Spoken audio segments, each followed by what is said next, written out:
Empezamos entonces con la escuela política de este accidentado curso que empezamos en el 2020-2021. El tema o el esquema que habíamos planteado desde el grupo que preparamos un poco la escuela política era tomar como eje central de los contenidos para este año el tema de qué es lo que va a cambiar y qué es lo que va a permanecer con la coronacrisis, ¿vale?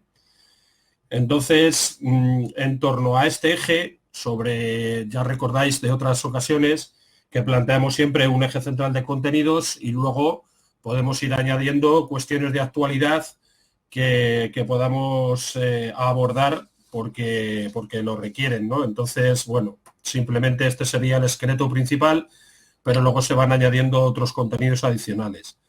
Sobre este esquema principal lo que habíamos planteado era abordar varias temáticas, unas de carácter más amplio, como con la que empezamos esta tarde, que sería el tema del reinicio del sistema, una mirada crítica a la pospandemia, que intenta ser una reflexión marco de cuál es la situación global que estamos viviendo en este momento.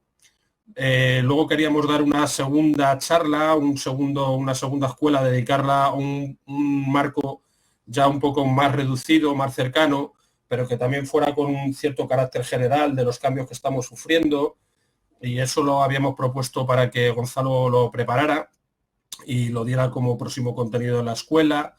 Y luego entraríamos ya en el abordaje de distintos aspectos concretos de la realidad que nos toca vivir.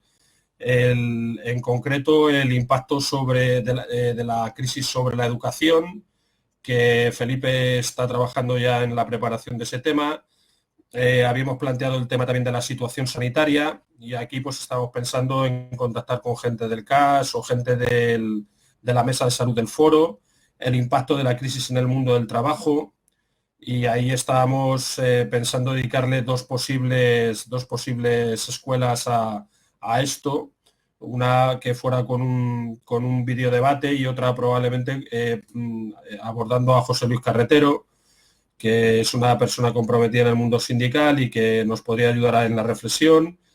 Luego también habíamos planteado el análisis de la crisis social desde abajo y dando voz a una plataforma que se está poniendo en marcha en el distrito, una oficina de derechos sociales y de apoyo mutuo comunitario para trabajar el tema pues también desde las experiencias y desde las cosas concretas que se van poniendo en marcha en los barrios.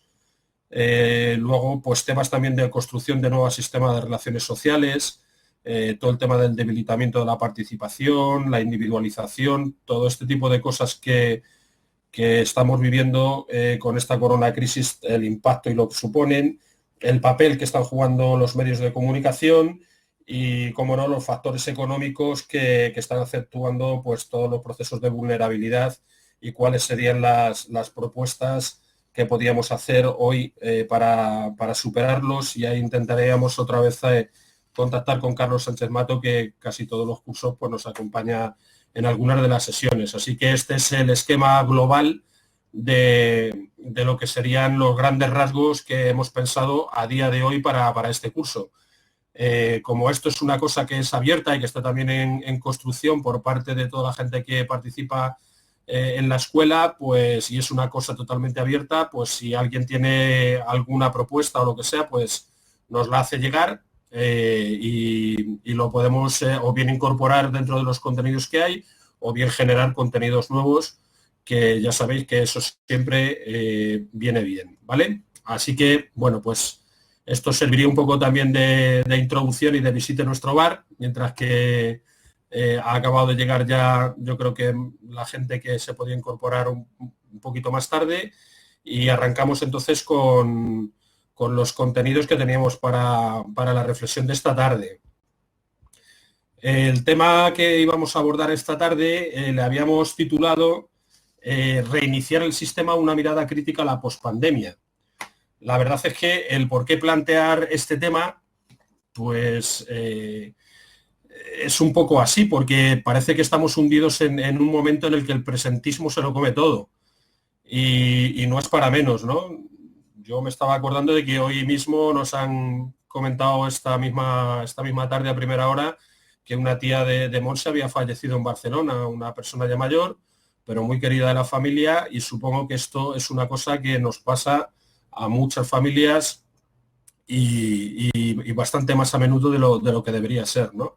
Entonces, la verdad es que la situación crítica que vivimos, la verdad es que tiende a absorber todos los esfuerzos y todos los planteamientos, pero tenemos que pensar que el sistema no solamente piensa en la dinámica presente, sino que hay gente que está empujando y pensando qué es lo que se nos viene después de esta pospandemia, ¿no?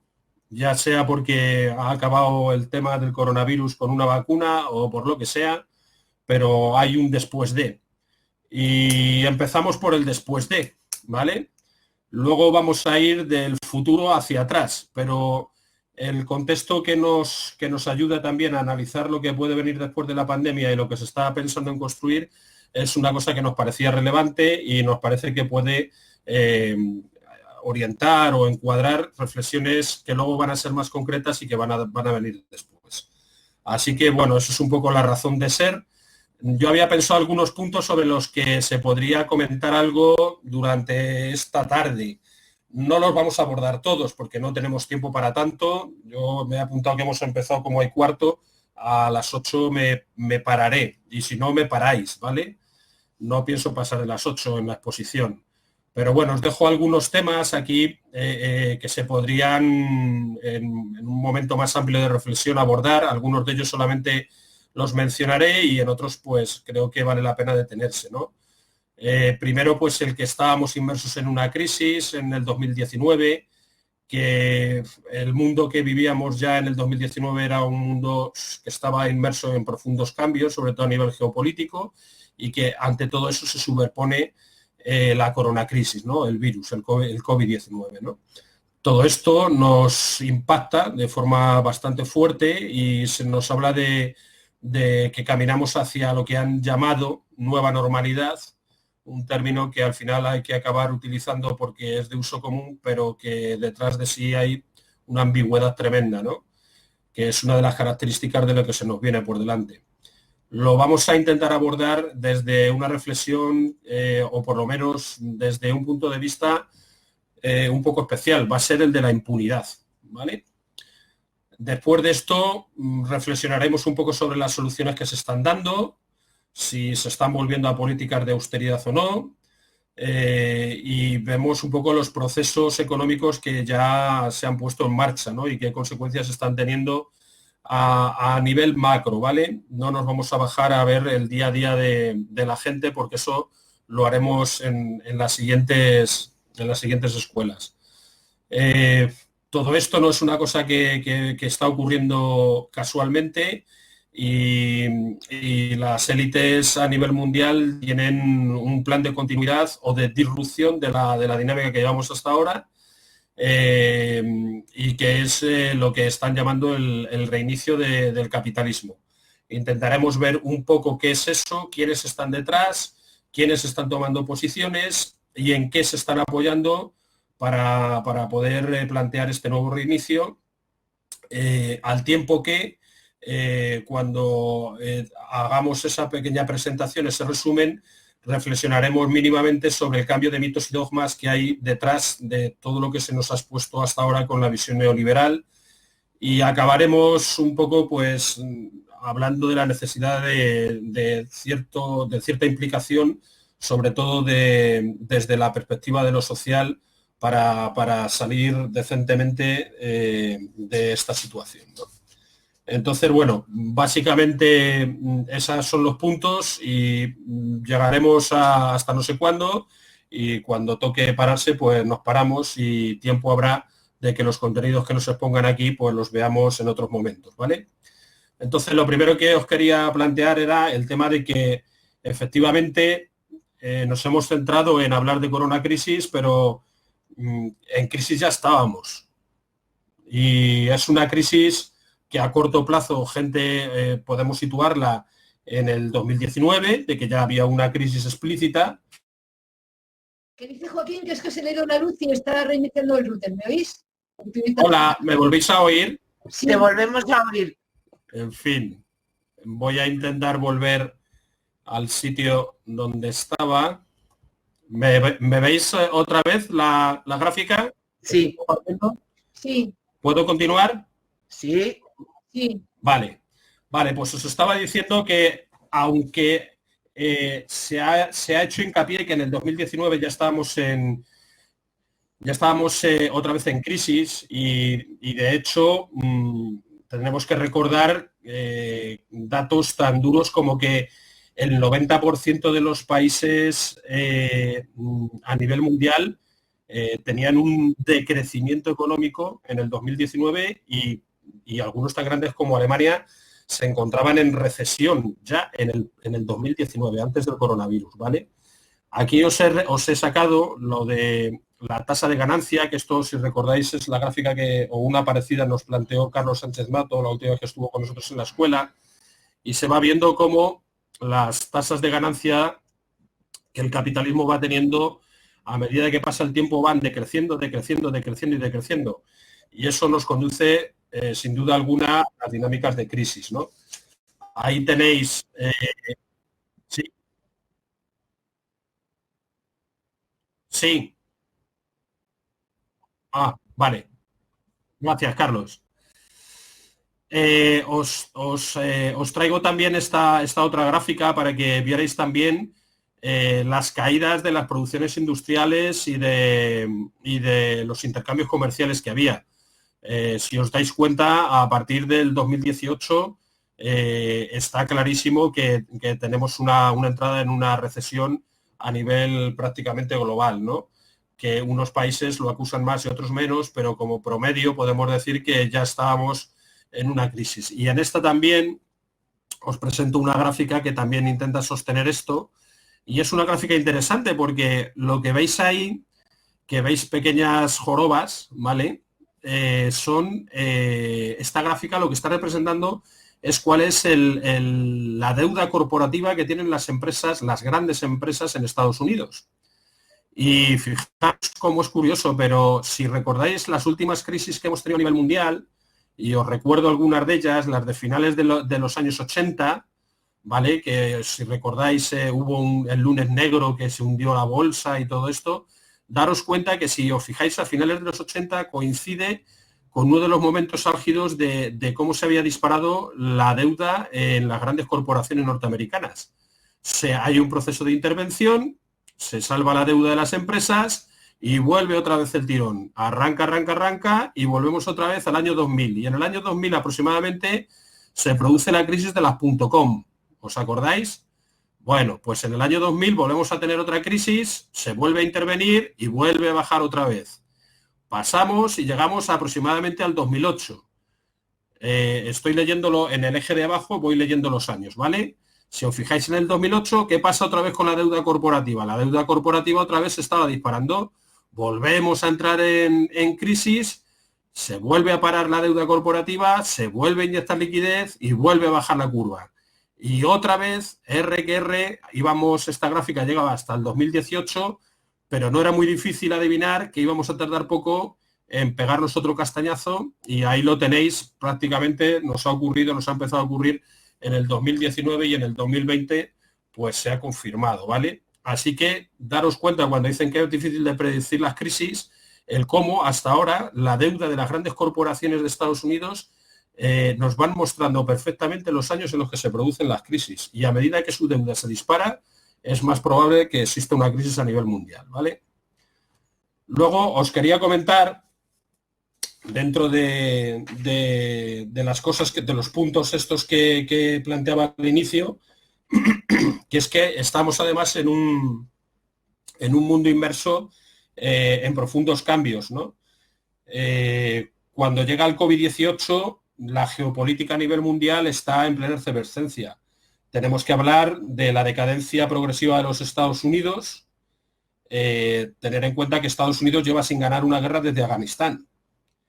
Tiene el dólar cuestionado, ha tenido una política de abandono de prácticamente todos los organismos internacionales, de control armamentístico, de sostenibilidad ambiental, se han salido de la Organización Mundial de la Salud, etcétera. Hay una ruptura con el globalismo para apostar por políticas de carácter más nacionalista o regionalista y Estados Unidos tiene un personaje al frente como nuestro autoproclamado presidente Trump, que vale, parece que allí han tomado por costumbre desde Washington autoproclamar presidentes, y lo mismo le da autoproclamar a Guaidó en Venezuela que a Trump en Estados Unidos, ¿no? Es una locura lo que estamos viviendo, pero las cosas son así. Tenemos también un juego hegemónico importante. Estados Unidos, que está en decadencia, va dejando paso a otros dos jugadores a nivel internacional, que son fundamentalmente son China y Rusia. China desde un punto de vista fundamentalmente productivo y de desarrollo tecnológico, y Rusia desde un punto de vista armamentístico, que al fin y al cabo es el que ha puesto pie en pared frente a las últimas intervenciones norteamericanas, sobre todo en Siria, para decirle que hasta aquí habíamos llegado. La Unión Europea a nivel geopolítico no sabe dónde está ni se la espera. Sigue una política sometida a los dictados de Estados Unidos, y fundamentalmente su papel es un papel secundario y de sumisión, aunque a veces las cosas que hace vayan en contra de sus intereses, pero son a favor de los intereses de Estados Unidos. América Latina vive también un momento complejo, porque la política norteamericana es volver a convertir si es que dejó de serlo en algún momento, América Latina en su patio trasero, sobre todo cuando rompe la política globalista, se plantea una política regionalista, y ahí donde entra a jugar es América Latina como proveedor de todos los tipos de recursos que puedan necesitar Estados Unidos en el futuro. Y de África, pues deciros que, bueno, sigue siendo la gran superpotencia demográfica del siglo XXI. Para finales de este siglo, 1 de cada 3 habitantes será africano en este mundo, y va buscando descolonizarse realmente de Europa. Todavía los procesos de neocolonialismo siguen siendo muy acentuados, y para eso abriendo alianzas con otros países, especialmente con China, sobre todo a nivel de infraestructuras, para ir desarrollando elementos básicos que permitan un futuro desarrollo del continente, pero que todavía sus procesos son lentos y van dando pasos como generar bloques económicos africanos, ¿no? Esta geopolítica, que básicamente resumido así a toda pastilla, lo que nos habla es de que hay un cambio de proceso hegemónico a nivel mundial, y cuando eso se produce, habitualmente el que tiene que dejar paso no lo hace de forma gratuita, ¿no? Entonces, bueno, pues esto nos pone un poco en alerta de que estamos en un momento especialmente delicado a nivel histórico. Sobre este proceso, que ya se estaba todo consolidando y moviéndose en el 2019, de esa crisis y de toda esta efervescencia geopolítica, nos aparece el COVID, ¿vale? El COVID en realidad lo que hace es amplificar procesos preexistentes. La verdad es que este proceso de decadencia del que he estado hablando es un proceso que el COVID lo ha cogido y lo ha puesto encima de la mesa, y lo han amplificado. Por ejemplo, todo el tema de debilidades del sistema, y ahí hemos sido todos pues observadores privilegiados de todo el debilitamiento de los sistemas de salud durante décadas con las políticas neoliberales, y cómo se han visto desbordados. Hemos visto el papel un papel del Estado debilitado, que no acaba de poner sistemas de protección social por falta de recursos y por burocracia. Y hemos visto incluso cosas tan sorprendentes y tan vergonzantes como el que seguimos hablando de Unión Europea, pero cuando ha venido la crisis del COVID, unos países nos hemos pegado con otros países por quitarnos los suministros de los respiradores, ¿no? Sin tener una política común europea para combatir a un bicharraco como el que nos ha venido, ¿no? Entonces, bueno, pues el COVID ha llevado a eso, y ha llevado a otros procesos importantes, como son el tema de la debilitación financiera de los estados, que se encuentran multiplicando sus deudas para poder compensar el impacto social y económico de lo que supone esta crisis. La situación es complicada, ¿no? Y hay algunos análisis que, por ejemplo, el Deutsche Bank, que es el banco más importante en Alemania, en un análisis que acaba de sacar, dice que ya se ha cerrado la era de la globalización y que vamos hacia la era del caos. Bueno, ya veremos hacia dónde vamos. Hay unas frases que había recogido, no sé si las he metido por aquí, sí. Reiniciar pero desde la impunidad, en un artículo que iba junto a esta convocatoria, recogía una frase de un artículo de Kissinger que me parece que es interesante, y él decía que cuando termine la pandemia del COVID-19 se percibirá que las instituciones de muchos países han fallado. En esto no se va a equivocar porque ya estamos viendo que las instituciones están fallando como una escopeta de feria en este país y en otros muchos. Pero ante eso lo que él dice es que eso sí, es irrelevante si este juicio, el de que las instituciones han fallado, es objetivamente justo o no. La realidad es que el mundo nunca será el mismo después del coronavirus. Discutir ahora sobre el pasado solo hace que sea más difícil hacer lo que hay que hacer. Y a continuación dice una de las cosas que hay que hacer, habla de 3 cosas, de mejorar el tema de salud, de mejorar la situación económica, pero el tercer punto que habla es el de salvaguardar los principios del orden mundial liberal. Claro, si nosotros miramos de cara al futuro, lo que nos está planteando nuestro amigo Kissinger, ya sabéis que es un longevo analista político que fue además Premio Nobel de la Paz y que ha pasado por distintas administraciones y que a sus espaldas tiene bastantes intervenciones militares, sobre todo en América Latina. Podrían hablar bastante bien de Kissinger. Este hombre, el escenario que está pintando es un escenario en el que nos empieza por decir que es lo que ha pasado, las acciones que se están tomando es una cosa que va a ser irrelevante.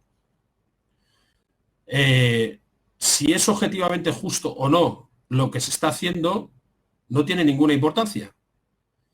Y lo que nos dice es que lo que sí que hay que tener presente es que hay que guardar el orden mundial liberal. Si a estas 2 cosas, es decir, olvidarnos de lo que se ha actuado, es decir, quitar el pasado, si a esto le sumamos que lo objetivamente justo es irrelevante y le añadimos que hay que reiniciar el sistema, se dan todos o varios de los elementos que podríamos decir que hacen la ensalada para una total impunidad de la gestión que se ha hecho antes de la pandemia y durante la pandemia.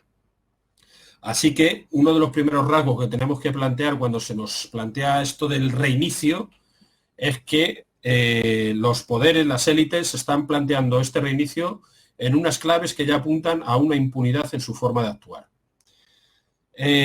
Os paso aquí una grafiquita que viene a plantear, bueno, me he pasado antes una, que no lo he contado, que es esta, que es qué se está haciendo ahora mismo y cómo se van a plantear la salida o cómo se está planteando ahora mismo la atención y la salida para sobrevivir y que no se nos hunda todo el chiringuito.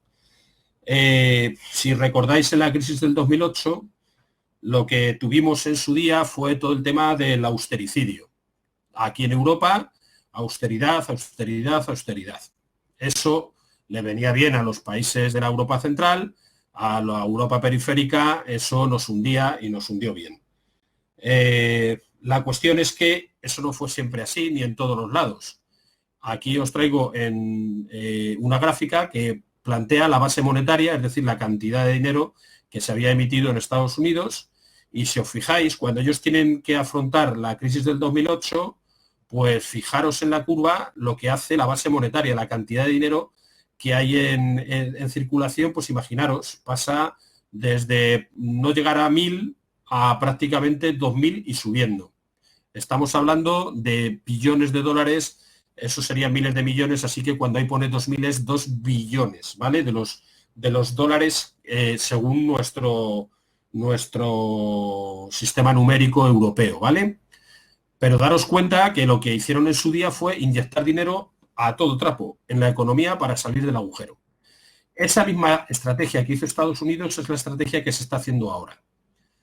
De hecho, os sonará que se han puesto de acuerdo los bancos centrales de prácticamente de todo el mundo, los principales, Se han puesto la Reserva Federal Norteamericana, se ha puesto el Banco Central Europeo, se ha puesto el Banco de Inglaterra, se ha puesto el Banco de Japón, se han puesto de acuerdo y lo que han dicho es que para poder salir al paso de la situación económica que había antes del coronavirus y acentuada con el coronavirus, lo que hay que hacer es inyectar dinero a todo trapo, aunque la deuda se dispare hasta donde sea necesario, ¿no? Claro, esto lo que va haciendo es que los países empiezan a meter dinero, que ahora veremos hacia dónde va ese dinero, porque el siguiente punto del que quiero hablar es el del saqueo, ¿no? Pero fijaros simplemente los países que más dinero están metiendo de ayudas a su economía, sin duda alguna es Japón, que mete prácticamente el 21% de su Producto Interior Bruto, y me parece que Japón estaba por los 5 billones, ¿vale? Luego viene Canadá y luego viene Estados Unidos, Brasil, Turquía, Alemania. Estos son los países del G20. Ahí no estamos nosotros, entramos dentro del cajón de la Unión Europea. Pero daros cuenta que Estados Unidos está metiendo prácticamente el doble casi que del Producto Interior Bruto que está metiendo China para poder afrontar esta crisis, lo cual habla de su situación de debilidad tan tremenda.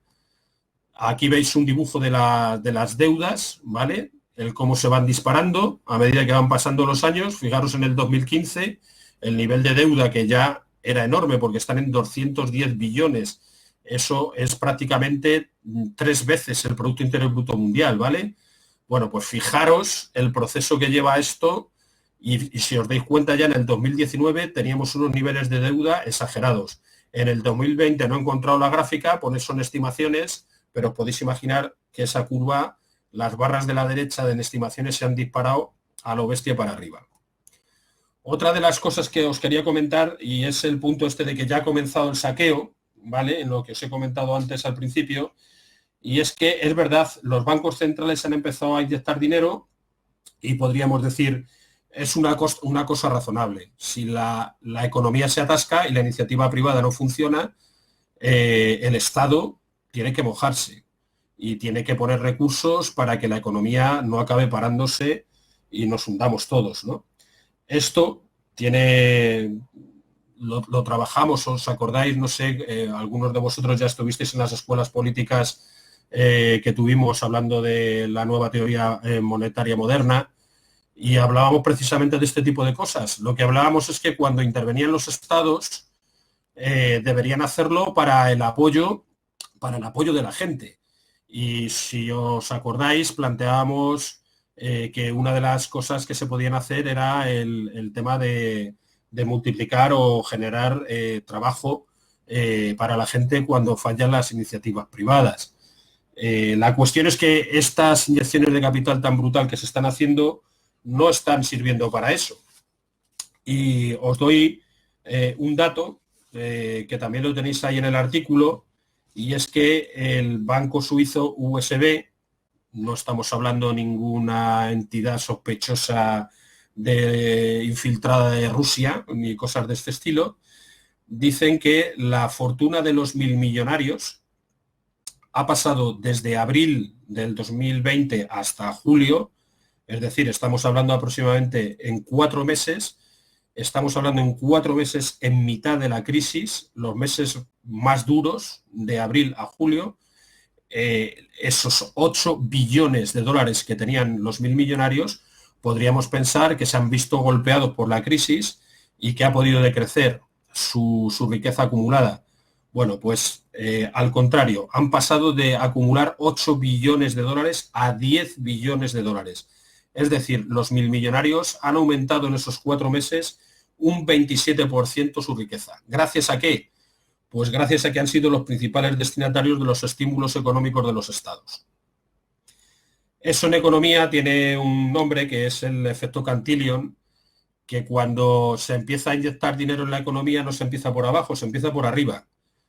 Y los de arriba son los que sacan ventaja competitiva porque cuando ellos reciben dinero, los de abajo todavía no lo han recibido y hacen negocio con el dinero que reciben. Os pongo un ejemplo, lo digo porque en España tenemos fama de ser gente pues un poco así, ¿no? Que las aprovechamos todas y no sé qué. Bueno, pues me voy a ir a un país educado como el Reino Unido, aunque educado en la forma, financieramente son unos piratas. En el Reino Unido se planteó un programa de préstamos a pymes y esto fue con motivo de la pandemia. La propuesta que hizo el gobierno del Reino Unido fue decir que había que dar préstamos a las pymes, que el gobierno financiaba un 80% de esos préstamos y que el 20% lo financiaran los bancos, que al fin y al cabo eran los que iban a conceder los préstamos. Los préstamos no los concede el gobierno, lo hace a través de las entidades bancarias. Bueno, los bancos dijeron que ellos, el tener que asumir un 20%, que nanay de la China, que de eso nada, que iba a haber muchos impagos y que ellos no se hacían responsables de nada. Con esto lo que ocurrió es que el Estado tuvo que financiar el 100% de ese programa de préstamos a pymes.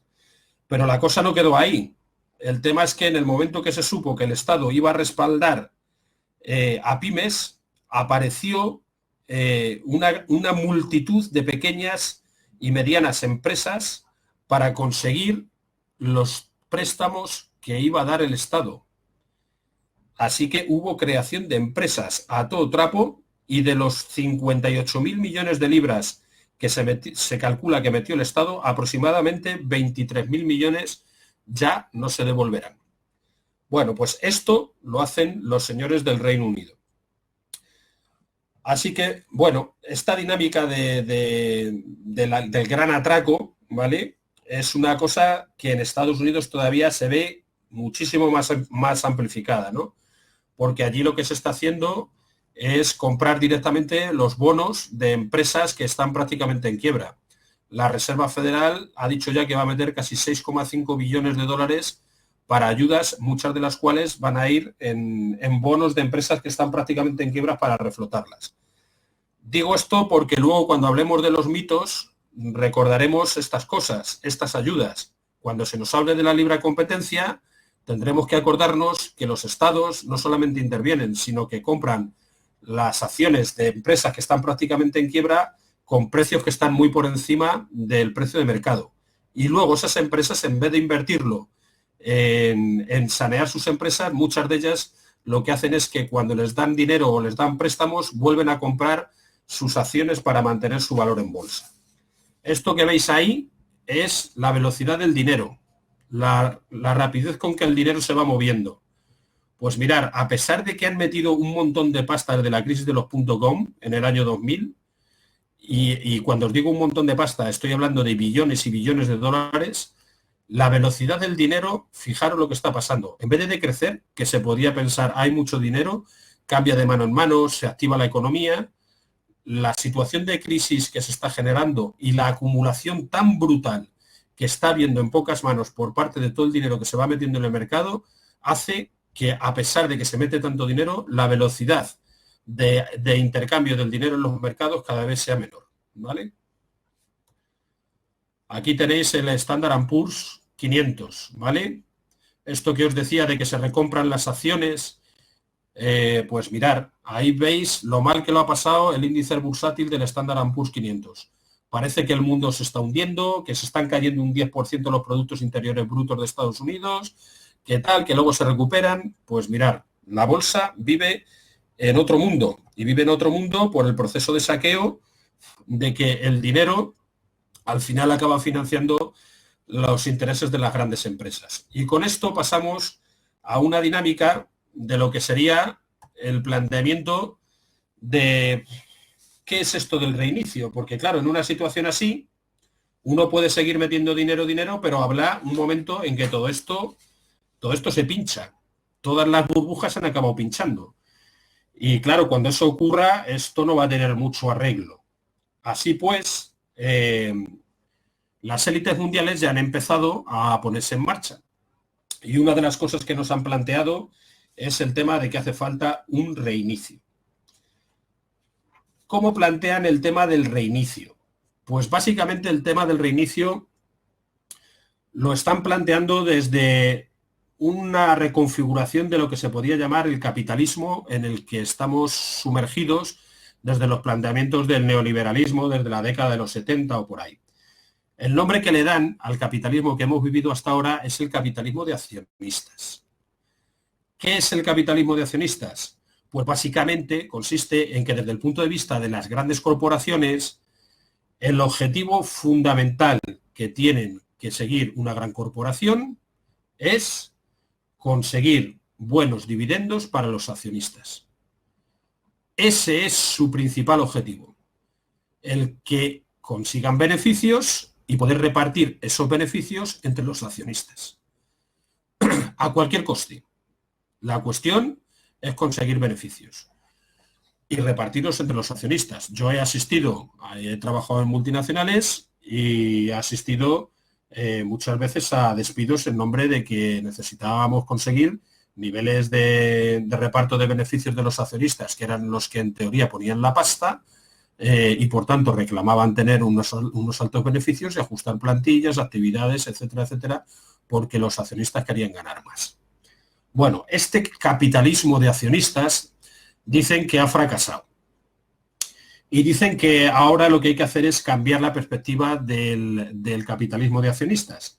Y dicen, no podemos ir hacia lo que ellos llaman un capitalismo de Estado, que sería lo que hay en China, porque dicen que la dinámica que tiene económica de China es una dinámica capitalista pero anterior. Están en un proceso, en toda la parte de producción, pero ellos ya están en otra parte que es más de servicios. Entonces dicen que tampoco, un capitalismo de Estado tampoco les sirve.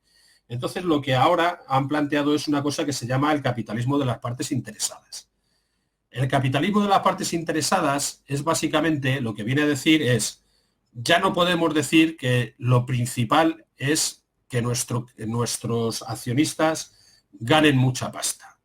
Eso ya no puede ser el principal objetivo. Ahora dicen que hay que reelaborar eso y generar un capitalismo de lo que llaman las partes interesadas, que vienen a ser los clientes, los empleados, los proveedores, las comunidades en las que se trabajan y, como no, también los accionistas.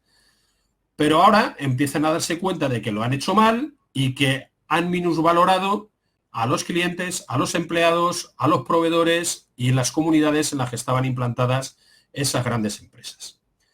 En esto que estáis viendo, o espero que estéis viendo, os pongo ahí en el título arriba la Business Roundtable. Eso es un grupo de las grandes corporaciones norteamericanas, 181 de ellas.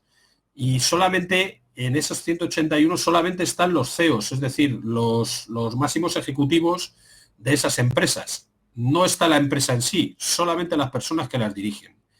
Ellos han hecho una declaración en la que podéis ver, hablan de entregar valor a los clientes, en el punto 2, invertir en nuestros empleados, en el punto 3, tratar de manera justa y ética a nuestros proveedores, en el punto 4, ayudar a las comunidades en las que trabajamos y respetar a las personas y a las comunidades. Y por último, cuando hablan de los accionistas, además hablan de generar valor a largo plazo, cuando hasta ahora lo único que ha interesado era el corto plazo, forrarse los bolsillos y luego ya veríamos, ¿no? Es decir, ha habido una conversión absoluta, se han pegado un batacazo en la cabeza, aparentemente, y ahora se empiezan a preocupar por los clientes, por los empleados, por los proveedores y por las comunidades donde están trabajando, ¿no? Y esto lo dicen los grandes representantes de las grandes corporaciones a nivel casi planetario, porque muchos de ellos están en las principales empresas a nivel mundial. Aquí no penséis solamente que son corporaciones de producción, aquí están los grandes bancos norteamericanos, están las agencias de calificación, están las aseguradoras, están las empresas de pago con tarjeta de crédito, en fin, está todo perro gato ahí metido, ¿eh? Los grandes están ahí todos. Pero la pregunta es, ¿por qué este giro?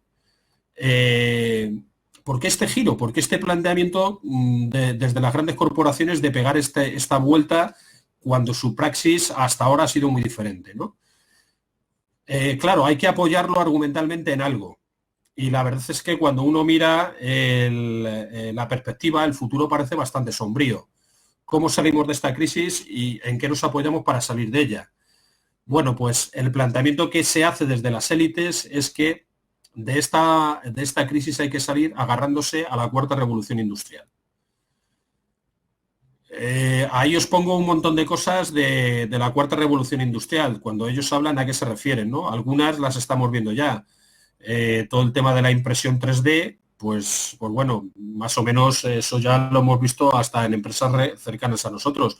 Pero para la impresión 3D se están haciendo los inyectores de aviones a reacción, se están haciendo ya las piezas con 3D. Todo el tema de la robótica, que ya lo abordaremos cuando hablemos de todo el tema que es tan duro del tema del mundo del trabajo y lo que se nos viene encima, el tema de la inteligencia artificial, ciudades inteligentes, en fin, eso por no hablar del Internet de las cosas. Ahí os ponemos una de las cosas que hacían de objetivos para el 2025, que haya sensores conectados a Internet, 1 billón de sensores, lo que llaman el Internet de las cosas, el 5G en la telefonía móvil. Ellos lo que plantean es básicamente que la cuarta revolución industrial no podemos pensar que va a ser una revolución en lo que van a cambiar es el cómo se hacen las cosas. Su planteamiento no es ese. Su planteamiento es que la cuarta revolución no va a tratar de cómo cambiamos las cosas que hacemos, sino que la cuarta revolución industrial lo que va a hacer es cambiar a las personas. Ese es su planteamiento, cambiar a las personas, ¿vale? Y os digo, por ahí abajo os pongo la última que llamaba la atención, es lo de la economía colaborativa. O sea, que no pensemos solamente que están pensando en cosas muy, muy extrañas, porque cambian incluso hasta el planteamiento de propiedad, priorizando el acceso a la propiedad y más que la propiedad en sí.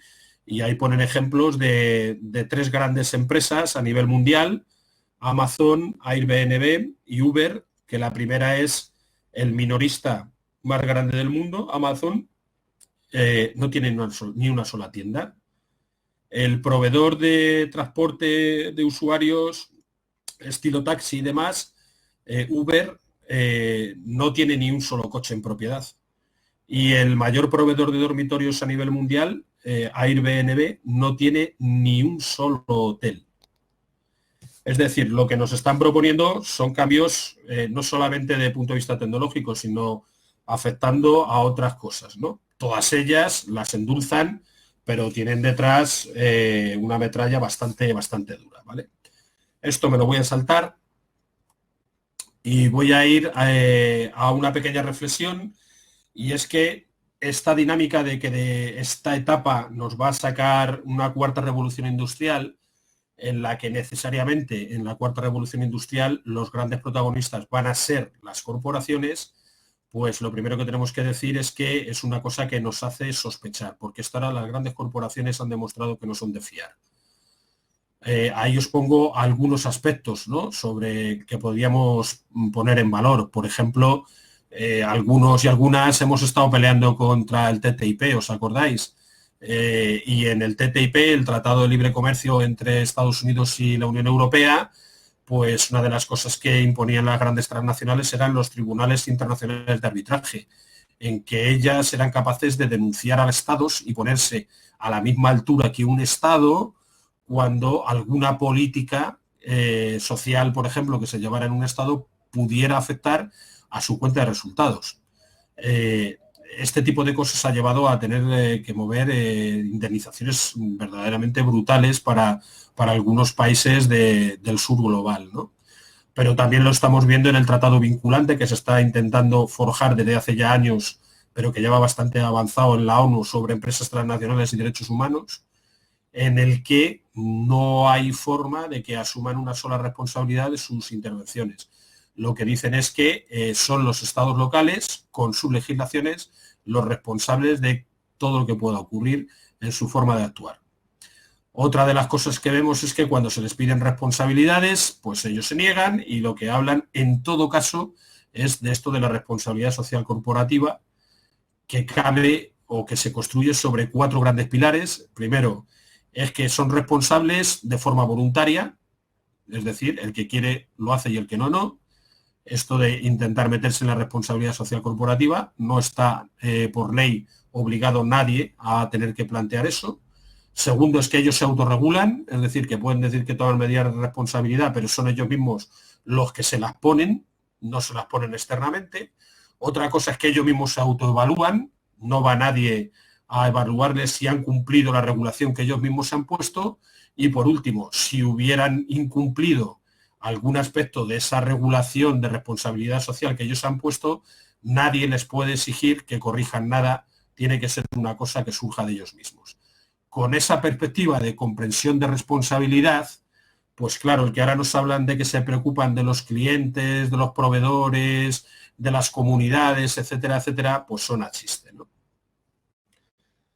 Avanzo porque van quedando 5 minutitos y digo que hay otra cosa que también tendríamos que añadir a nuestra reflexión de lo que se nos está planteando, y es que atendiendo a esto de las inyecciones masivas de ayuda de capital que acaban entrando en los bolsillos de las grandes corporaciones, ya sean de tipo financiero, ya sea de tipo industrial, y que poco a poco eso va llegando o calando los restos de todo eso hacia la población que está más abajo, pues claro, uno se pregunta si esto que cada 6 o 7, 8 años, ¿os acordáis de la gráfica que os he enseñado de la deuda de las corporaciones norteamericanas?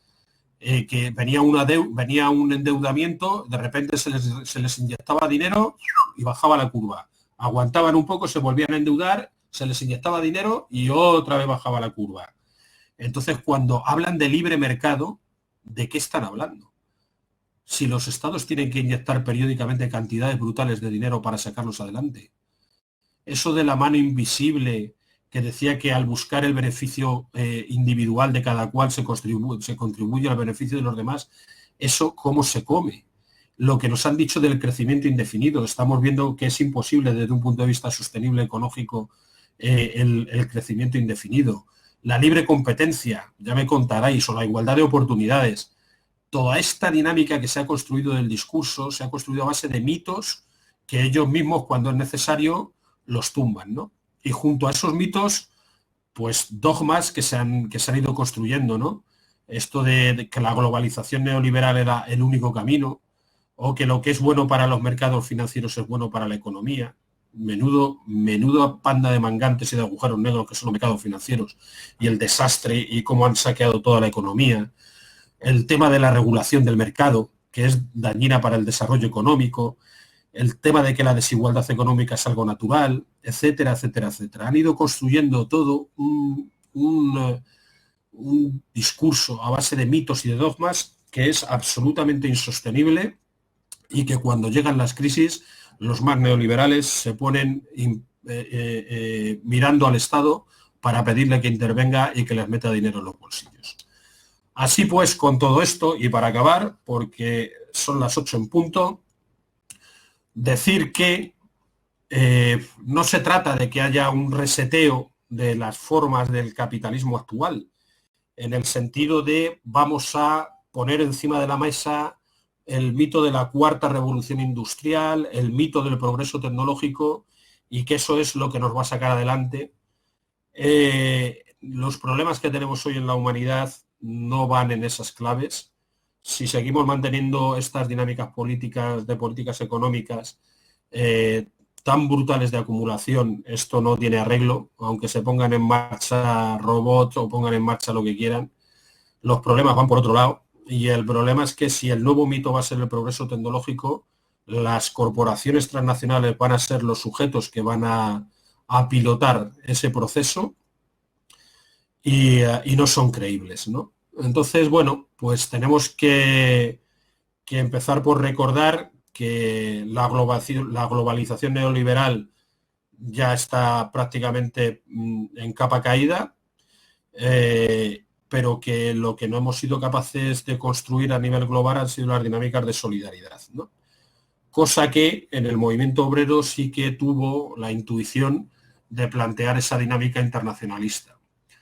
Es un momento en el que, dada la crisis que vivimos y los puntos en los que se está apoyando el sistema de salir adelante a través de estas corporaciones, la respuesta no puede ser una respuesta local ni regional, tienen que ser propuestas internacionalistas a nivel global. Y eso supone empezar por superar las dinámicas de fragmentación, y también el empezar a plantear la necesidad de organizar y construir la participación social.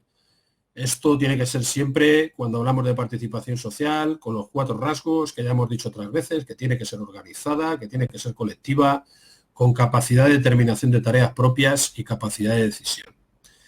Eso es una de las tareas fundamentales que tenemos que empezar a hacerlo.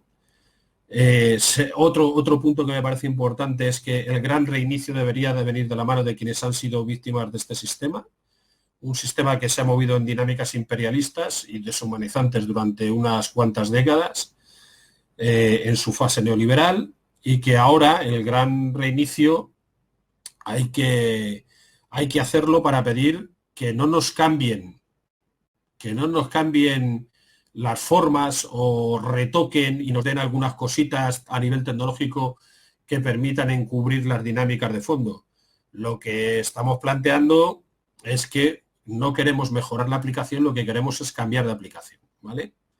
Y por último, bueno, pues decir que hay que empezar a pensar en propuestas propias, en propuestas de una economía diferente, y que hay que empezar a salir también de los refugios ideológicos, abrir espacios de solidaridad y de resistencia, como os digo, ahí al final, y de construcción de unidad, una unidad que necesariamente tiene que ser internacionalista. Bueno, pues esto es un poco así a grandes rasgos, en 3/4 de hora, más o menos la presentación de lo que os queríamos contar con esta dinámica del gran reinicio y lo que entendemos que se está moviendo detrás de todo esto, ¿no? Entonces, bueno, pues si os parece ahí, podemos abrir el debate. Y opinar todos libremente, todos y todas. Ya sabéis que esto tampoco es un pregunta-responde. Podemos hacer nuestras intervenciones y construir sobre esta reflexión pues cosas que la completen, que la mejoren y que la corrijan en aquellas cosas que lo merezcan, ¿vale? Y nada, ya me callo para que podáis empezar a intervenir las demás personas que estáis asistiendo, aunque no os veo caras, pero bueno.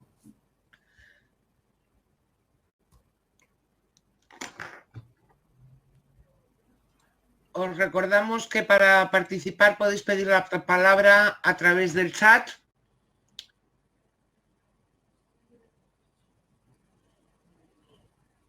Esta gente que os he dicho de la Business Roundtable de Estados Unidos, en el articulito ese, si queréis tener algún detalle más de ellos, pensar que esta gente cuando hace su carta de presentación y dicen que así tiene que ser la nueva corporación transnacional, esta gente ponen encima de la mesa que ellos, esos 181 directivos, tienen en sus empresas empleados a más de 15 millones de personas. Digo este dato porque en el artículo tengo un error, puse 8, son 15 millones de empleados que tienen unos beneficios anuales de más de 7 billones. 7 billones, para que os hagáis una idea, es como 5 veces, entre 5 y 6 veces el producto, 5 veces el Producto Interior Bruto español. ¿Vale? Pues esas 181 empresas generan beneficios empresariales que es 5 veces el Producto Interior Bruto de nuestro país. Y después de esos dos grandes datos que suelen dar, que es el número de gente que trabaja y el número de los beneficios empresariales que producen, siempre ponen un tercer dato que es las aportaciones caritativas que hacen. Y en las aportaciones caritativas ellos ponen de manifiesto que aportan más de 8.000 millones de dólares anuales a temas de caridad. Así que, bueno, como veis, aunque algún conocido empresario español está cuestionado por su praxis en estas cosas, no es el único que hace ese tipo de prácticas. Es una cosa bastante generalizada y de la que en Estados Unidos se presume claramente, ¿no? Bueno, si nadie quiere intervenir,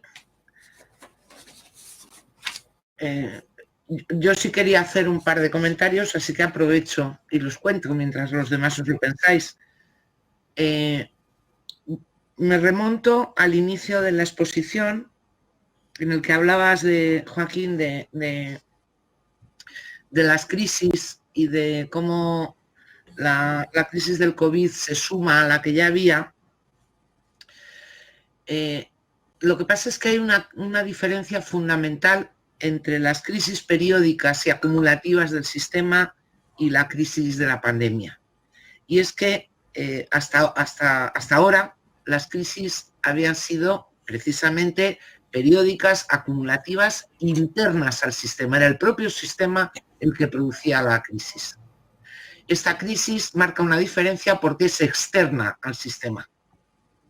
Entonces, los mecanismos de control que el sistema tiene para regular y que no se le desmande, no le funcionan. Y la crisis se les va de las manos, incluso a ellos.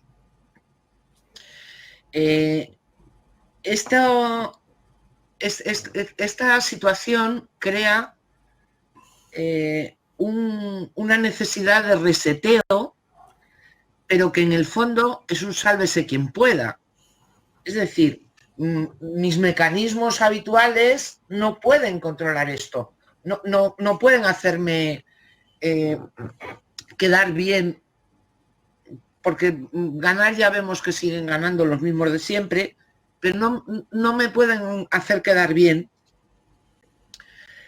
Y en ese sálvese quien pueda me vuelvo avaricioso y lo que intento es poner las cosas de manera que sacar provecho de esta crisis, con unos parámetros distintos de los que venía haciendo habitualmente. Eso es lo que explicaría esta nueva posición de las grandes corporaciones, de la última que has hablado, pero, como tú muy bien has dicho, bajo un principio de arbitrariedad.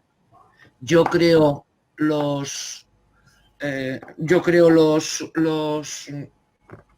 sistemas de control, yo me autorregulo, pero en cuanto me deja de interesar ser caritativo o ser no sé qué o ser no sé cuánto, dejo de serlo inmediatamente. Y además he creado los mecanismos para poder dejar de serlo, porque en el fondo manejo más dinero que un Estado y tengo mucho más poder que un Estado. Aquí tengo palabra pedida de Carlos y de Ana.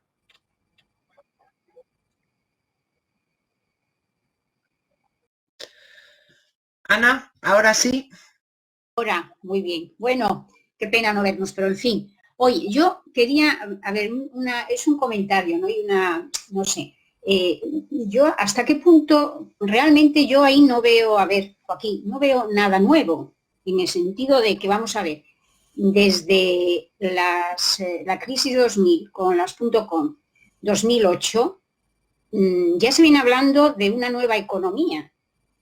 Es decir, una nueva economía, y ya se viene hablando de esto que de las partes interesadas. Y lo de la cuarta revolución industrial, el foro de Davos ya viene diciéndolo hace años. De hecho, ya te viene diciendo que van a desaparecer 5 millones de empleos, digamos, empleos de manuales, que no sé qué, que no sé cuánto, todo esto que tú hablabas de que realmente lo que se pretende es crear una nueva subjetividad, ¿no? Obrera, una nueva subjetividad. Entonces, yo es que, o sea, no sé, para mí lo de la crisis del coronavirus, igual que ha dicho, me parece Coral, no es una nueva, es decir, para mí realmente esto se empieza el coronavirus, como todo lo que rapiña a esta gente, es aprovechar para legitimar, hacerlo todavía a cara más descubierta. Pero, o sea, yo creo que el coronavirus no ha desencadenado esto ya viene de antes. Te digo una cosa, es decir, la Escuela de Organización Industrial de Madrid empezó hace años un proyecto de investigación sobre lo que llamaba los sectores de la nueva economía. Y precisamente es que cuando te oí hablar, digo, si es que es lo que decían ellos, que si los consumidores, que si los proveedores, que si los clientes, que si no sé qué, que si no sé cuánto, que si el conocimiento, la informacionalización, la digitalización. Es decir, yo creo que esto viene de más atrás. Solamente que ha llegado el dichoso coronavirus y les está sirviendo para legitimarlo, pero a cara descubierta, es decir, esto. Entonces, yo creo que esto se viene, digamos, gestando antes del coronavirus. Por eso a mí lo que me preocupa es que lo asocian al coronavirus. Porque parece que entonces es como las tormentas financieras. Ha venido. ¿Y quién tiene la culpa? Una tormenta viene y ya está. Y esto lo mismo, la pandemia. Nosotros no tenemos culpa de nada. Esto ha venido de fuera. Pero para mí, o sea, el peligro y es que se está ocultando que esto se estaba gestando ya antes del coronavirus. Bueno, nada más. Pero muchas gracias, Joaquinillo. Joaquín, ¿quieres contestar? Yo, si queréis, de algunas de las cosas que se han dicho, puedo ir comentando algo. O si queréis, como han intervenido dos, comento alguna cosita y luego intervienen otros dos o tres y comento alguna cosita si queréis. Por mí sí. ¿Sí? Vale. A ver, de lo que habéis comentado, empezando por esta parte que dice Ana, yo creo que Ana lleva toda la razón. O sea, estos son procesos que tienen un hilo conductor y que no arrancan de ahora. Por eso un poco también el hacer hincapié en que veníamos de una crisis previa con unos procesos que ya, ¿dónde puede el capital internacional plantearse hacia dónde evoluciona? Porque os he mostrado, la primera gráfica es la gráfica de la pérdida de la tasa de ganancia, cómo es decreciente y sigue bajando y bajando y bajando y bajando. Luego no han dado con una clave para resolver ese problema. Y luego, al mismo tiempo, las cosas que se van poniendo encima de la mesa como alternativas no tienen la capacidad suficiente para remontar la situación que hay. Tenemos que pensar además que en la última crisis, en la del 2018, lo que se pincha realmente es la burbuja financiera. Y hay tres elementos importantes: el Estado, la economía financiera y la economía productiva. Tenemos que pensar, en el análisis que hagamos, que en el 2008 quien pinchó realmente fue la economía financiera. Y nos dimos cuenta de todo lo que suponía lo que se estaba montando ahí. De hecho, se nos ha quedado un mundo hinchado de derivados financieros. El Deutsche Bank, os comentaba al principio que hablaba de que entrábamos en la era del caos, pero el Deutsche Bank tiene, en el año pasado tenía 50 y pico billones de dólares en derivados financieros. Eso, el valor real de eso no lo sabe nadie, pero probablemente si eso se supiera, el sistema financiero alemán estaba en quiebra. Entonces, lo que se nos pincha en el 2008 es la crisis, es el instrumento financiero. Y es que venimos de un planteamiento de Estado neoliberal que durante décadas ha estado debilitando el Estado. Luego, el Estado debilitado y un sistema financiero que ha pinchado, lo único que les queda por recuperar es el tema industrial para ponerlo encima de la mesa como una posible salida, pero que no es una salida real. ¿Vale? Esa es la idea. Las grandes corporaciones no son de fiar. Esto es volver a articular cosas para generar un discurso que prolongue las situaciones, pero no es un discurso transformador. Es un poco esto que decía Carlos, nos mejoran un poco las aplicaciones que tenemos, pero es que queremos cambiar de aplicación. Ese es el tema que no se aborda. Y el problema es que Davos, es verdad, el año pasado lo dedicó a la cuarta revolución industrial y este año que viene, por cierto, no va a ser en enero ni en Davos, es en otro sitio y en mayo. Lo han trasladado por el tema de la pandemia, lo han trasladado a mayo y lo han trasladado a otra ciudad ahí al lado de un laguito en Suiza y tal y cual. No se ha ido muy lejos, un hotel de lujo. Pero bueno, lo que quiero decir es que Davos se convierte en el gran altavoz a nivel mundial de todos esos planteamientos. Y la dinámica que hay es una dinámica de impunidad. Es decir, todos los procesos que ha habido históricos hacia atrás, uno podía pelearse con si ha habido faltas de regulación, si han sido los bancos americanos, si el otro nos ha debido los derivados financieros, etcétera, etcétera. Lo que pide Kissinger es que lo que pasa a partir de ahora es que no tenemos que darle vueltas al pasado. Eso es lo que pide Kissinger como primera clave.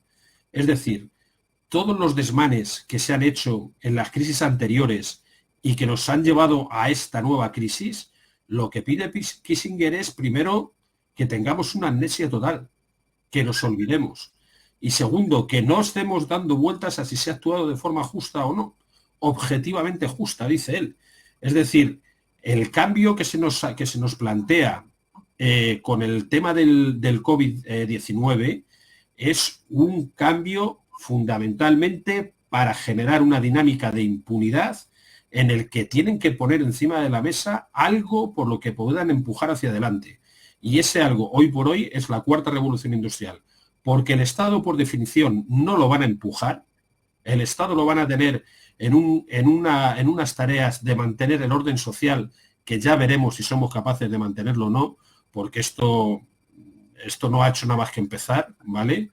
Pero esas dinámicas de control de lo establecido, de control de la población, etcétera, etcétera, son papeles atribuidos al Estado y un mínimo de subsistencia para que todas esas dinámicas no exploten, ¿vale? Entonces, el Estado está dedicado a eso, lo quieren en ese papel. El sistema financiero es el de la última burbuja y está como está. Lo único que nos queda es generar una ilusión a través de del nuevo mito del progreso tecnológico. Entonces, eso sigue constituyendo una gran mentira porque los problemas no se resuelven con eso, ¿no? Entonces, sí, hay un proceso que viene de atrás, que se van hilando cosas y que cuando las vas hilando te llevan hacia descubrir que lo que vamos es hacia una construcción de una gran mentira. Y luego, por otro lado, plantear encima de la mesa también el tema, porque son muchas claves, esto les ha atropellado, pero hasta tal punto que lo que están reclamando hoy por hoy ya no es solamente meter mucha pasta, que hemos visto que están metiendo pasta a tutiplén y que eso tampoco funciona. Lo que están planteando es la construcción de una nueva institucionalidad. La directora del Fondo Monetario Internacional ha pedido abiertamente que se tiene que hacer un nuevo Bretton Woods. Ya sabéis que en Bretton Woods es, después de la Segunda Guerra Mundial, donde se ordena el sistema financiero, económico-financiero, surge el Banco Mundial, el Fondo Monetario Internacional, la OMC. Es decir, se está planteando una reconstrucción institucional a nivel mundial y esto se está pidiendo desde las propias instituciones que hay ahora, que podríamos decir, joder, pues nos está pidiendo alguien que está en contra del Fondo Monetario Internacional. No.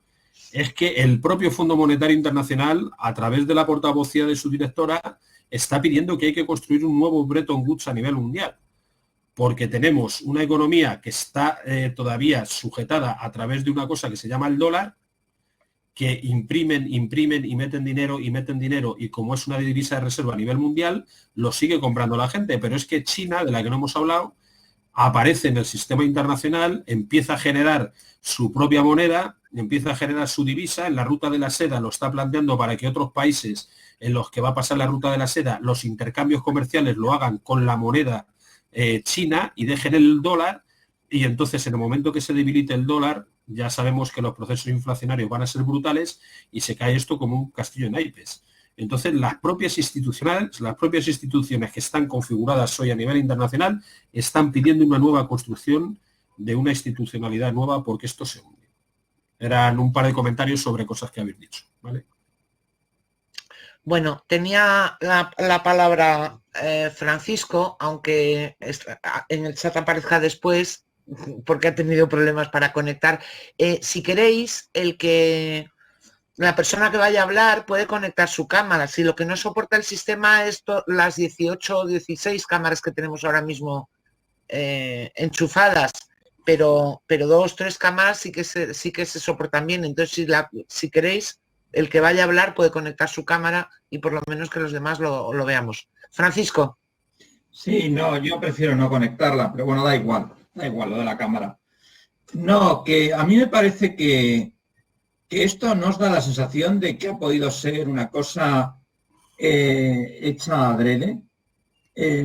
No lo sé, pero lo del coronavirus resulta que las empresas que más se están beneficiando son empresas telemáticas también, porque con esto, claro, con esto del virus, los que más se benefician son empresas relacionadas con la informática, con tal.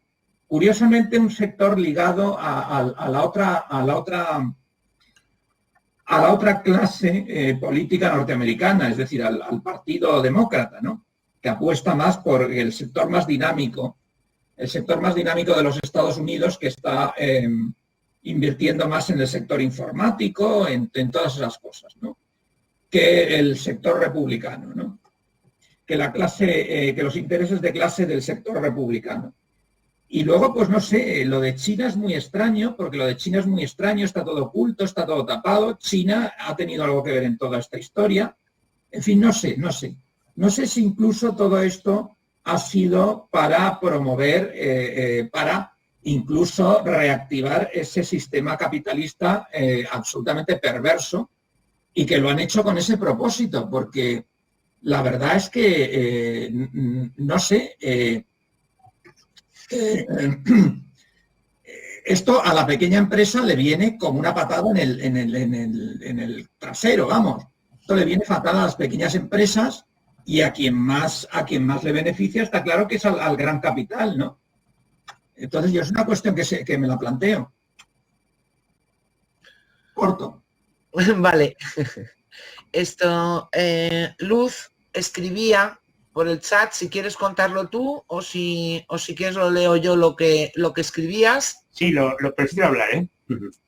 Espera, no es Luz. Habla, Prefiero hablarlo, ¿eh? habla. Vale, dale. Mira, que sí, que dale. Sí, ¿no? Sí. Vale. Bueno, yo ya escribía, que lo voy a leer, pero cuando hablamos del sistema, como la pregunta que tengo yo siempre, ¿quiénes controlan el sistema neoliberal? ¿Las grandes corporaciones que se reúnen en secreto? ¿Los mandatarios de las grandes potencias que están de acuerdo con el sistema o que no pueden hacer otra cosa? Parece como si el sistema tuviese un alma monstruosa que dirigiese los pasos del mundo y el sistema capitalista. Pero es que yo pienso que, según mi punto de vista, es que el sistema, como decimos, sistema endemoniado, lo hablamos de muy diferentes maneras, realmente es un caldo de cultivo en el cual estamos nosotros flotando, sean grandes corporaciones, seamos nosotros que estamos metidos ahí. Entonces, ese caldo de cultivo lleva muchísimos años, no digo milenios, pero bueno, pero seguimos, el sistema capitalista lleva funcionando un montón. Entonces la cuestión está es que cuando hablamos de esa reforma, Joaquín propone pues una internacionalización de estas ideas que promueven un mundo mejor, etcétera. Si esa internacionalización, o sea, o ese cambio del caldo de cultivo en el cual vivimos, estamos como peces en el agua, que es el sistema capitalista, unos andan peor, otros mejor, otros son besugos y otros son boquerones, pero estamos ahí. Entonces, si ese cambio de cultivo hay que cambiarle, ¿cómo se cambia? Si es que se puede cambiar. O igual, a lo mejor tenemos que ser más modestos y decir, sigamos con el caldo de cultivo que tenemos, intentemos, a base, como dice Joaquín, de una especie de red neuronal de gente con ideas nuevas, pero yo echo en falta esa red y unas propuestas que de alguna manera cambien ese caldo de cultivo biológico, que es el sistema capitalista. ¿Y cómo se cambia? Esa es la gran duda y el gran problema para mí. Y nada más.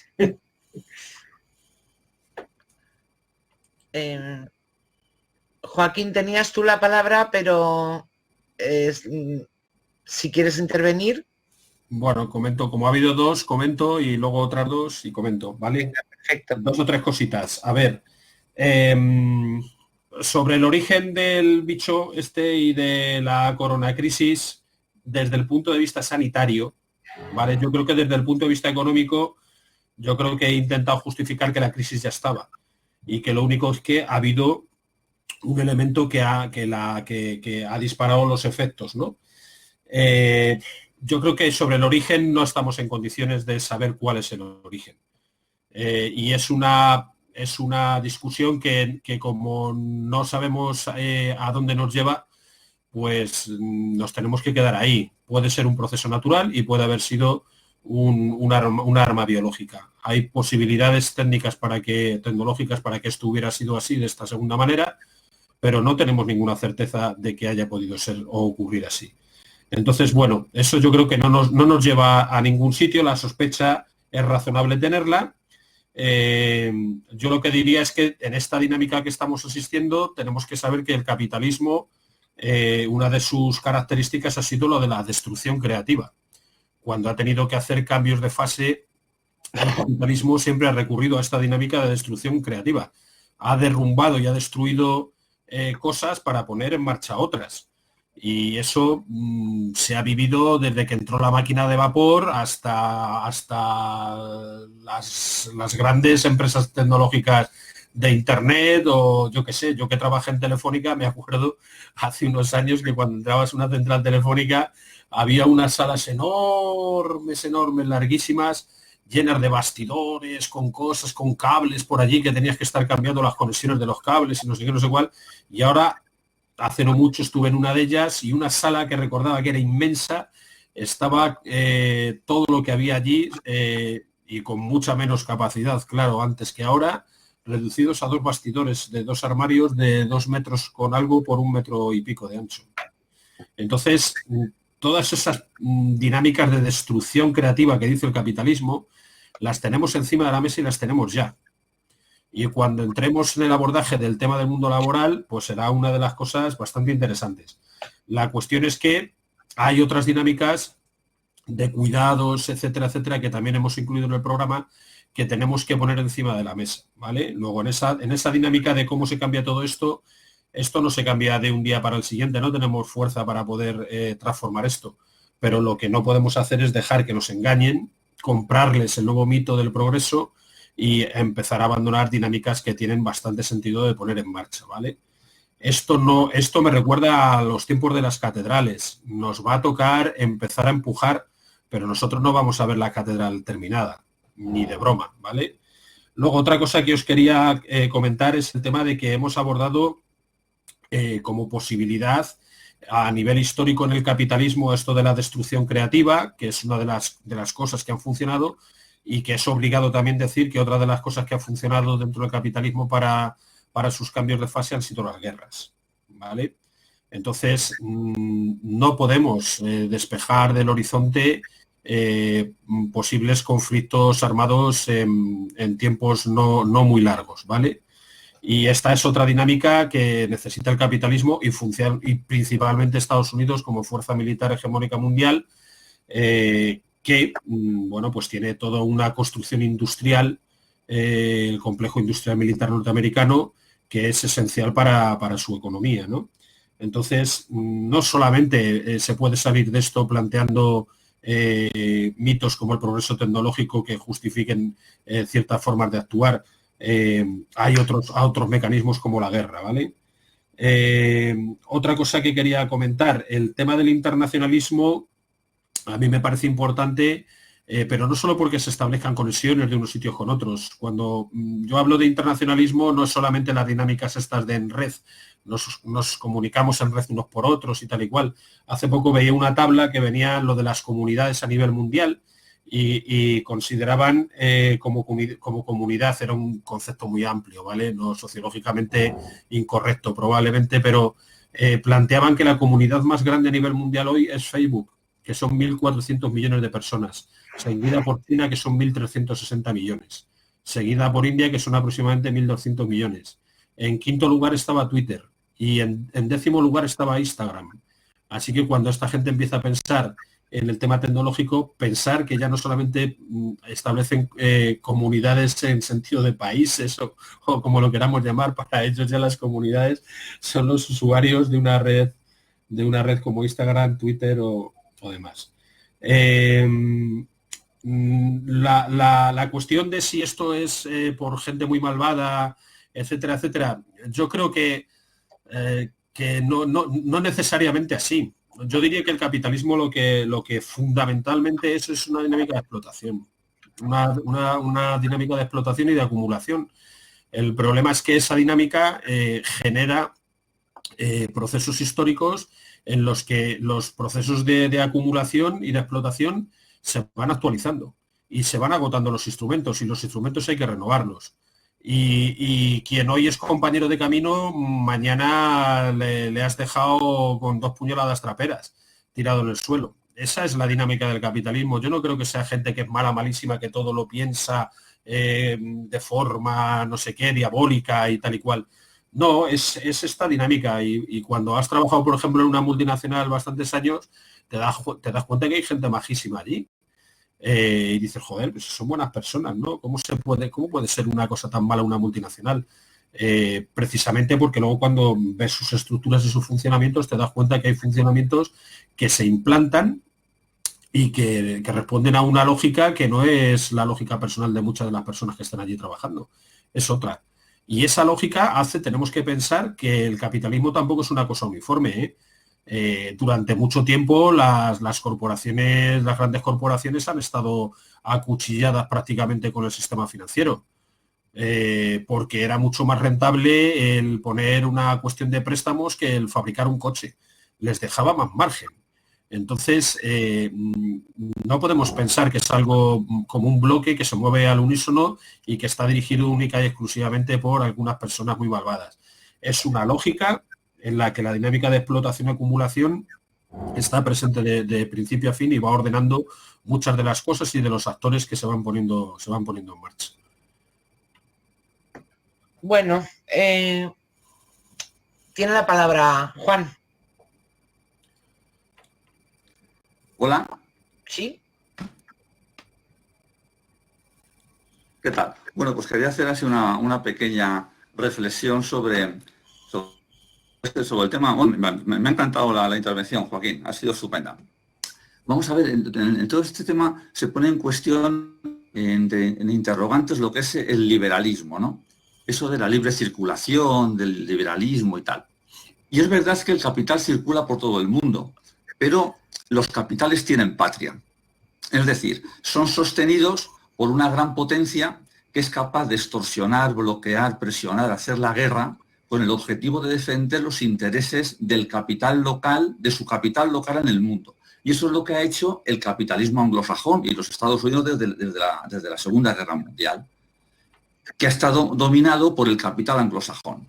O sea que el liberalismo último que hemos tenido es el liberalismo que ha defendido la prepotencia y el dominio del capital estadounidense en el mundo.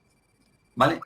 Claro, el problema es que ahora, y el proteccionismo lo defienden aquellas potencias que tienen capacidad para defenderse y que se ven inundadas por mercancía de otros países y que no pueden competir.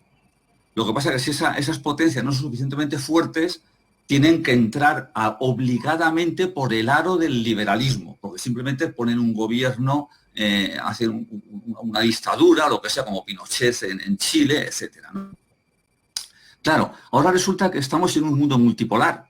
Y entonces el capital, que es originario de otras potencias, por ejemplo China, que ya tiene poder, quiere abrirse camino y dominar, abrirse camino en el mundo, ¿no? Con lo cual se está produciendo una lucha entre capitales, entre potencias, una lucha geopolítica. Por ejemplo, una empresa china quiso comprar una empresa alemana de semiconductores de tecnología punta. Claro, al gobierno alemán le dijeron, si esa empresa china compra esta empresa de semiconductores, se convierte en líder del mercado. Y prohibió el gobierno alemán que capital chino comprara esa empresa de semiconductores. ¿Dónde está el liberalismo? Pues ahí no existe. Esa empresa la compraría algún capital estadounidense, británico, francés, lo que sea, del ámbito de la cuerda occidental. Otro ejemplo. De los automóviles que hay a nivel eléctrico en el mundo, casi el 50% están en China, pero de esos el 98% son autobuses eléctricos. Si es que los chinos ya no solo fabrican cosas de todo a 100, o sea, fabrican autobuses eléctricos. Claro, esos autobuses eléctricos no les permiten los europeos que se introduzcan en Europa, porque romperían totalmente la competencia de las empresas de autobuses que fabrican autobuses en Europa, ¿no? Entonces, claro, pues los estados son el brazo armado de una serie de capitales, capital financiero, capital empresarial, que prosperan a su servicio. Y, por ejemplo, cuando hablamos del capitalismo actual, que es el de Bretton Woods, pues esa fue la plasmación del liderazgo mundial de los Estados Unidos, ¿no? Entonces, bueno, pues que tenemos que tener en cuenta que hay una lucha existente brutal entre capitales y que ha existido siempre desde los inicios del capitalismo y que ha llevado ya a 2 guerras mundiales y a un montón de guerras regionales desde el 45 hasta la actualidad, ¿no? Y que la cuarta revolución industrial o tecnológica, de los 5G, los semiconductores, la robótica, pues está ahí. Y existe una lucha tremenda entre capitales por dominar esos mercados globales, ¿no?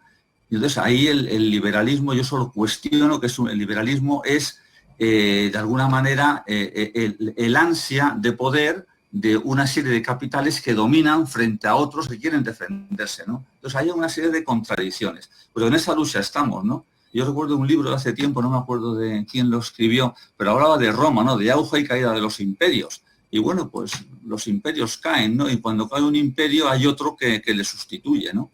Y en esa dinámica estamos, ¿no? Pero que los capitales tienen patria y todavía las patrias están defendiendo a sus capitales autóctonos, ¿no? Gracias, Juan. Tiene la palabra Carlos.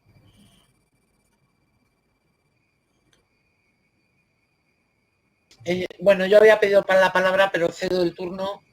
Paco, tienes la palabra. ¿De la cámara? Hola. ¿La cámara? Yo creo que me veis. No. No. Ahora sí. Ahora sí. Vamos a ir con luz. Bueno, buenas tardes a todos. Hola, Paco. Yo quería contestar a Francisco. Yo he estado investigando el tema del origen del coronavirus bastante. Estoy escribiendo un artículo en cualquier caso. ¿Por qué es importante conocer el origen del coronavirus y cómo se ha propagado? No ya para alimentar teorías conspirativas o no, sino porque realmente se está instrumentalizando el asunto, ¿no? Hay una campaña fuerte por culpar a China, por utilizar la situación en el favor de unos estados o de otros, en unas situaciones y de otras. Forma parte de la guerra que hay ahora mismo larvada entre Occidente y los países emergentes como China y Rusia. Entonces, yo creo que es importante entender de dónde ha salido, de dónde procede el coronavirus, cómo se está instrumentalizando y por qué, y es una parte del problema, no ya porque se pueda alimentar o no una teoría conspirativa de que alguien ha preparado o ha diseñado la situación que tenemos hoy, que eso pues es difícil de creer en principio. ¿Qué es lo que he conseguido averiguar? He conseguido averiguar leyendo artículos científicos, no de otra manera, ¿no? Un buen número.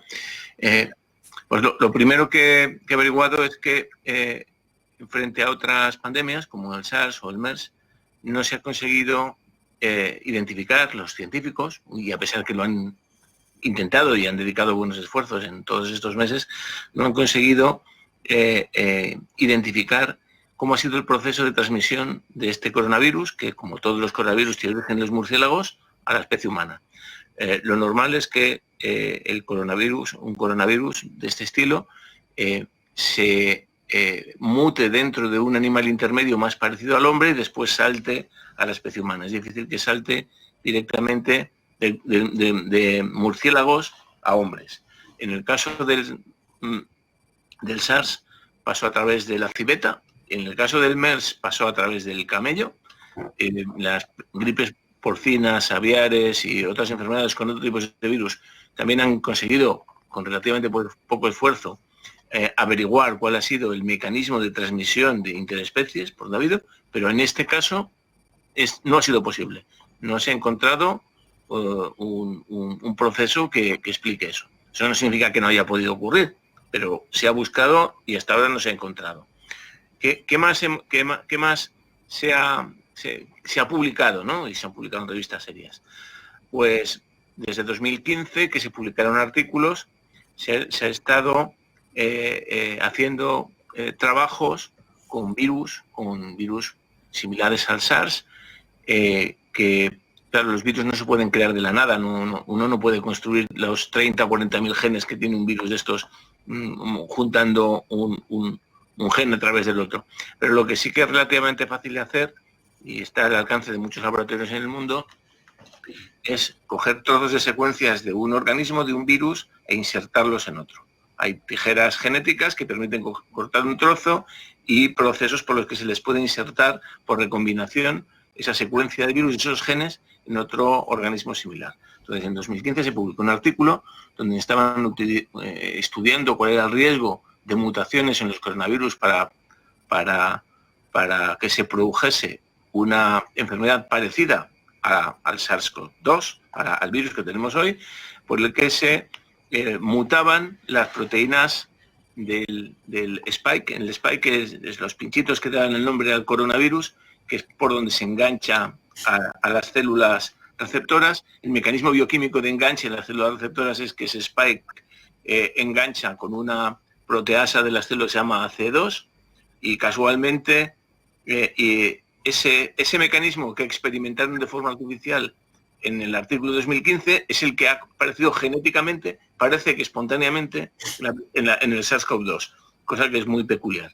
Y la segunda característica, que era diferenciadora también del primer virus, el SARS-CoV-1, es que enganchaban otra proteasa que se llama purina, me parece, que hace que el virus, además de infectar células pulmonares, infecte otros muchos tipos de células, por ejemplo, renales y también células del sistema neuronal y algunas otras. Es mucho más infeccioso y más letal. Y eso lo describen en el artículo 2015 como los functional enhancements, mejoras funcionales del virus, es decir, hacerlo más contagioso y más infeccioso, y más patológico, ¿no? Aumentar la patología del virus y la capacidad de infección. Eso lo hicieron de forma artificial. Y dos de esas características, o tres de ese virus artificial que publicaron en 2015, las tiene el virus del SARS-CoV-2, lo cual no deja de ser una curiosidad. No significa nada, porque es verdad que ese proceso puede ocurrir naturalmente. Naturalmente, cuando dos virus similares infectan al mismo organismo, a la misma célula, pueden recombinar sus genes y sacar híbridos de este estilo, en el que se combinen dos o tres propiedades de los dos virus, salga un tercero que tenga capacidades de los dos. Esa recombinación en la naturaleza es posible, no solo en el laboratorio. Entonces, no hay una prueba irrefutable de que ese proceso que se forzó artificialmente en 2015 haya podido ocurrir después. Nadie lo sabe, pues nadie lo ha publicado, pero no deja de ser casual. ¿Qué más? Eso respecto al origen de la pandemia. Como decía Joaquín, es un tema abierto. No hay pruebas concluyentes de que el virus proceda de un proceso de mutación natural o de un proceso inducido o gestionado en laboratorio. No lo sabemos. Pero no es lo único que hay, porque la segunda parte, que también es relevante, es cómo se ha difundido el virus, ¿no? Una cosa es que sea natural o artificial, ¿vale? Lo tienes en un tubo de ensayo, pero cómo ha salido a la calle, o cómo ha sido el proceso de difusión del virus. Y ahí también hay bastante información, bastantes indicios, también muy curiosos, ¿no? Por ejemplo, una de las laboratorios que participaron en el estudio de 2015 es la Central de Radiológica Americana, que está en Fort Detrick, en Estados Unidos. Era el que proporcionó las cápsulas de cultivo in vitro de células humanas para comprobar la infección del virus. Está bien referenciado en el artículo de 2015. Pues bien, en agosto de 2019 hubo un incidente en Fort Detrick y cerraron sus instalaciones porque detectaron problemas en el sistema de contención biológica del alcantarillado. No tiene nada que ver con la difusión de pandemias, pero en 2019, agosto de 2019, cerraron Fort Detrick. Bien, los laboratorios. Bien, interesante. En agosto, mediados de agosto, principios de septiembre de 2019, en Estados Unidos, apareció una neumonía atípica, pandémica, con 10.000 casos, que inicialmente asociaron a los cigarrillos electrónicos.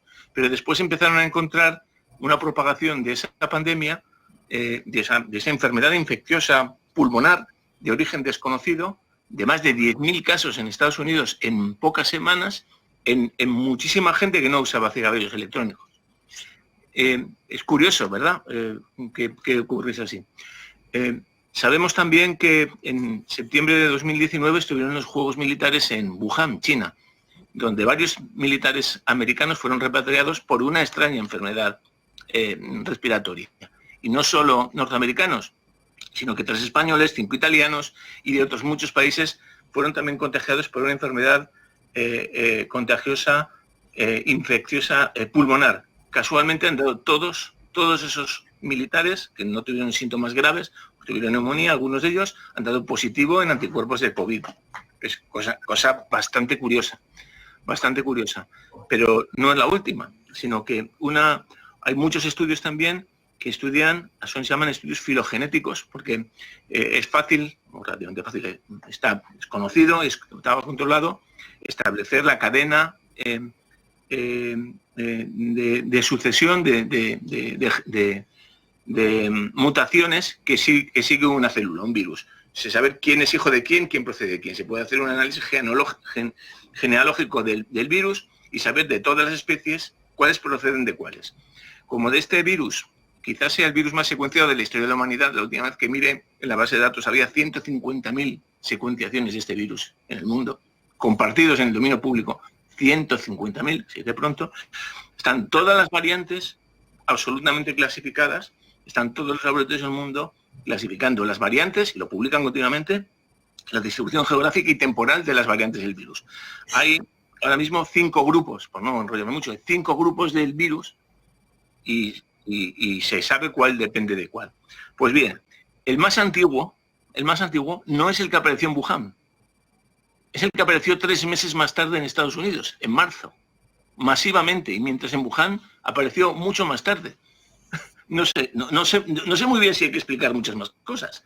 Yo no sé si eso fue artificial, natural, o fue un escape, probablemente fue un escape, pero lo más probable ahora mismo, la hipótesis más plausible, es que la enfermedad procede de un escape de una instalación americana que se propagó en Estados Unidos, se propagó al resto del mundo y a partir de ahí empezó a mutar y a generar variantes diferentes. Y dio la cara, y el país primero que lo declaró fue China, en Wuhan, que lo hizo en pocas semanas, a pesar que se lo reprochen, y publicó el genoma del virus, cosa que Estados Unidos no empezó a hacer hasta marzo del mismo año, teniendo las variantes más antiguas del virus en su distribución local, ¿no? Entonces, en fin, eso es lo que he conseguido averiguar. No es que dé mucha información sobre si esto es una gran conspiración o no es una gran conspiración, pero sí que permite, si estos estudios se consolidan, desbaratar muchos de los estudios, muchos de los intentos de instrumentalización del virus. Bueno, no me enrollo más, que eso es lo que más o menos tengo investigado.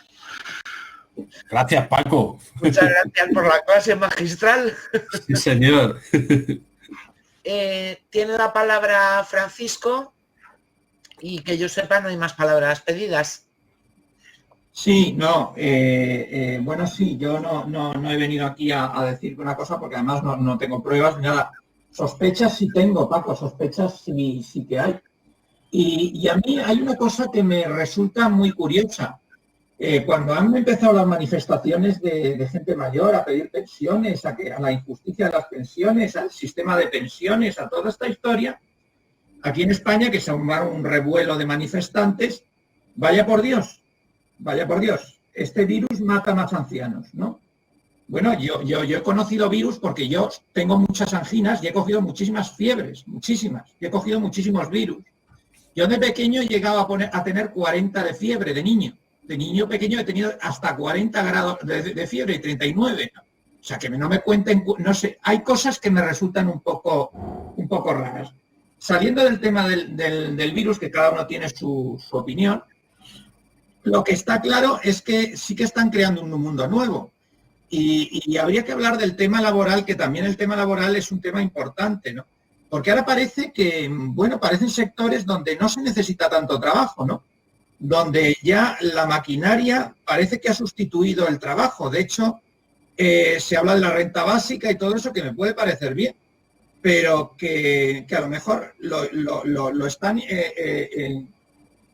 haciendo los propios capitalistas, porque ven que con la mecanización y robotización ya no se necesita el trabajo, mucho trabajo, ¿no? Entonces, ese tema sería un tema largo de hablar que se tendría que tratar, porque no basta con que se reduzca el trabajo y la capacidad de trabajo, sino que el trabajo esté bien remunerado, aunque sea escaso, ¿no?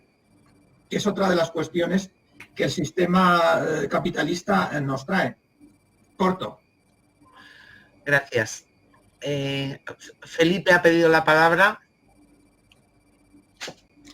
Bueno, una cosilla nada más. Es que a veces con todos estos estudios, que son muy buenos, y Joaquín nos lo ha resumido, nos lo ha expuesto estupendamente, y otras varias intervenciones más, pero lo que yo veo es que nos seguimos quedando en lo malo que es el sistema capitalista, al final, ¿no? De una forma o de otra, varios niveles, varias fases, su evolución, etcétera, etcétera. Pero no parece como si no fuéramos al fondo del sistema capitalista. ¿Dónde está el fondo del sistema? ¿Por qué? ¿Cuáles son las raíces y las causas del problema o de la maldad, entre comillas, del sistema capitalista, ¿no?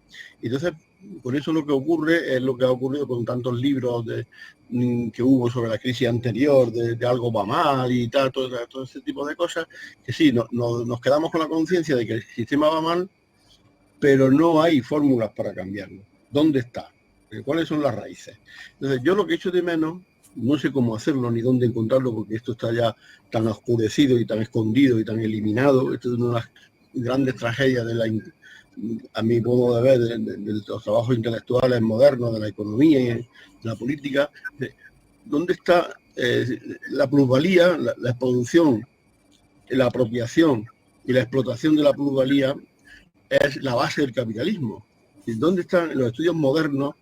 Yo he hecho en falta de ver cuáles son esos mecanismos modernos, cuál es la transformación de la producción de la plusvalía, la explotación de la plusvalía y la acumulación de la plusvalía, porque el capitalismo en el fondo es eso, querámoslo o no, es decir, pero eso está escondido. Entonces, ¿qué estudios hay ahora, si lo conocéis alguno, o por dónde van las cosas, que nos permitiera comprender los procesos actuales de producción de plusvalía, de explotación de la plusvalía y de apropiación y concentración de la plusvalía?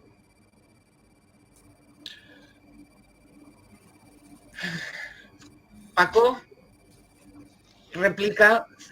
Sí, es un poco tarde. No quiero replicar, solo completar. Es un poquito tarde y quizá no nos podemos enrollar mucho.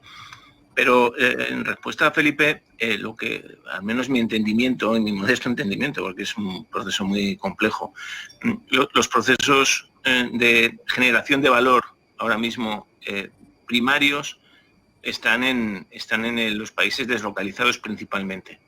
O sea, lo que llaman bajo coste de los productos fabricados en los países en desarrollo, en el sudeste asiático, en África, en India, ese bajo coste implica grandes plusvalías en el resto de la cadena de acumulación y realización. Entonces, ahora mismo ese sistema está ahí. El problema es que ese sistema se ha venido abajo. Y es un poco el gran problema de la crisis capitalista que estamos viviendo ahora. Ese sistema se ha venido abajo porque si partimos un poco de la situación del capitalismo después de la Segunda Guerra Mundial, de los años 50, de los procesos keynesianos en Occidente, de la redistribución, de aumento del nivel de vida, de las mejores condiciones de vida en los países desarrollados, que fue espectacular, ese proceso se sostuvo también con la explotación de los países del tercer mundo. Entonces, ese proceso no solo fue a través de las plusvalías que se generaban en los países desarrollados, sino fundamentalmente con el desarrollo de un sistema de explotación transnacional que Juan describía antes muy bien, por el que los países desarrollados se apropian de los recursos y del valor generado en los países en desarrollo. Ese proceso hizo crisis en los años 70 y en los años 70, con el final de las políticas keynesianas, el reinicio de las políticas liberales, de nuevo, llevaron al proceso de desmontar el sistema de estado de bienestar de los países occidentales y a establecer esos procesos de deslocalización para restablecer los mecanismos de acumulación y de generación de plusvalías en los países del tercer mundo. Pero ese sistema lo que generó fue que la bajada de condiciones de vida en los países desarrollados y de salarios obligó al mismo tiempo que se bajaban los costes de producción, a bajar los precios y hacer que la realización no permitiese recuperar las plusvalías que pensaban con los bajos costes de los países deslocalizados. Eso es lo que ha dado lugar a la crisis del capitalismo de ahora mismo, y en las últimas décadas el proceso de ir hacia adelante ha sido financiarizar el capitalismo, generar capital ficticio para sostener de forma ficticia esa generación de ganancias. Es lo que describía Joaquín muy bien en su presentación, con esa generación de tanto titularización como en los últimos años ya inyección a saco de dinero inventado en manos de los bancos y de los grandes actores del capitalismo, ¿no? Para sostener un sistema que ya es incapaz de generar beneficios suficientes para mantenerse. Entonces, el proceso es muy complicado, un poco improvisada mi intervención, el proceso es muy complejo, pero va un poco por ese camino. Y yo creo que Joaquín ha contado muy bien cómo ese mecanismo de supervivencia hace crisis también, y hace falta un reset. El capitalismo necesita un reset, una regeneración de sus sistemas de producción, una generación de sistemas de producción nuevo, y es donde entra esa nueva revolución, cuarta revolución industrial, basada en la inteligencia artificial, la digitalización, el 5G, la tecnología y todas esas mandangas que lo único que pretenden es darle una nueva vuelta de tuerca a un proceso de generación de tecnología, de productos, de ventas, de redistribución, para dar abrir un nuevo ciclo de acumulación de capital. Ese es mi entendimiento, en pocas palabras. Seguramente que se pueden escribir muchos artículos y se pueden refutar muchas cosas y complementar otras muchas. Bueno, ha pedido Felipe la palabra y la ha pedido Joaquín, pero son más de las 9. Felipe, si eres muy breve, y si no, ya le damos la palabra a Joaquín para que... Yo renuncio, simplemente decir que estoy de acuerdo con Paco, pero que hay que agudizar más el análisis de la producción de valor y de plusvalía, por tanto, de la producción de la plusvalía, a través del trabajo digital. Esa zona a mí me da la impresión de que está un poco... no está suficientemente desarrollado. Pues Joaquín, todo tuyo. Tienes cortado el micro. Yo iba a decir que estas últimas intervenciones me encantan porque cuando hemos estado planteando un poco el esquema de lo que iba a ser el trabajo del curso, dedicábamos 2 escuelas políticas precisamente al mundo del trabajo. Por muchas de las cosas que estáis planteando, que yo creo que son cosas a poder recuperar y a poder extenderse de forma amplia. La persona que hemos propuesto, José Luis Carretero, seguro que este tipo de reflexiones las sabe ubicar muy bien, y yo creo que lo que saco un poco de estas últimas reflexiones es la necesidad de abordar eso, y me parece que en el esquema que tenemos está contemplado. Luego, por otro lado, decir que se quedan muchas cosas en el tintero, que no podemos abordar todas las cosas. Por ejemplo, todo el tema de China y la confrontación que va a haber con todo el tema de la cuarta revolución industrial, cómo China es puntera en muchos de los ámbitos de esa cuarta revolución, y cómo la pérdida de hegemonía de Estados Unidos supone generar todo tipo de trabas que pasan también por provocaciones bélicas, y que ahora estas semanas de atrás hemos tenido el tema de cómo está armando a Taiwán pues la industria armamentística norteamericana vía Lockheed Martin y vía Boeing con ventas de miles de millones de dólares en armamento, etcétera, etcétera. No hemos entrado en el tema de la dualidad, de la desigualdad, que es otro de los temas que me parecen también esenciales, y que en la construcción de lo que se va a hacer hacia adelante, que como habéis aportado antes Juan y como ha aportado también Paco en su reflexión, me parece que es otro de los elementos claves, porque es una característica que acompaña a la dinámica del capitalismo a nivel histórico, y me parece que es uno de los faros que tenemos que seguir en los procesos para poder comprender el proceso del capitalismo. Y luego decir que también incidir un poco en el tema de la construcción de los mitos y los dogmas que planteaba antes, ¿vale? os planteaba el tema del progreso tecnológico y cuando lo he hecho lo hago consciente de que el progreso tecnológico es necesario para la humanidad y que es además impensable una no evolución del progreso tecnológico analizando el progreso de la humanidad a lo largo de la historia. En muchos de los casos van de la mano. La cuestión es cuando elementos de este estilo se convierten en mitos. Y cuando eso se produce, los mitos habitualmente, siempre se ha dicho que los mitos siempre piden sangre. Yo quiero acabar con eso. Quiero acabar con el tema de que tenemos que ser capaces de desmontar los mitos que se nos han creado y los dogmas asociados, y tenemos que estar muy atentos a que los mitos y los dogmas que se van a poner encima detrás de este reinicio no sigan pidiendo sangre. Esa dinámica me parece que es fundamental, que tenemos que saber analizarla, y yo creo que habrá tiempo, y creo que también del diálogo que hemos tenido hoy tendríamos que poner encima de la mesa en nuestro esquema de contenidos de este año el tema de las propuestas alternativas que podemos o qué podemos hacer o desde qué claves para transformar o responder a esta dinámica de reset del capitalismo. Yo creo que con eso lo dejaría ahí y tomaría notas de las cosas que nos permiten avanzar en la escuela durante este año, ¿vale? Otro día le contaré a Felipe mi punto de vista sobre la digitalización, que tiene muchos claroscuros y también muchos mitos. Pero llevo tiempo pensando en el asunto de la digitalización y padeciéndola. O sea que bueno, hoy es muy tarde, pero otro día te cuento un poco lo que opino sobre eso. Eso, el tema del progreso tecnológico le podríamos meter también lo digo porque no lo hemos metido y sí que podríamos meterle una escuela también a eso.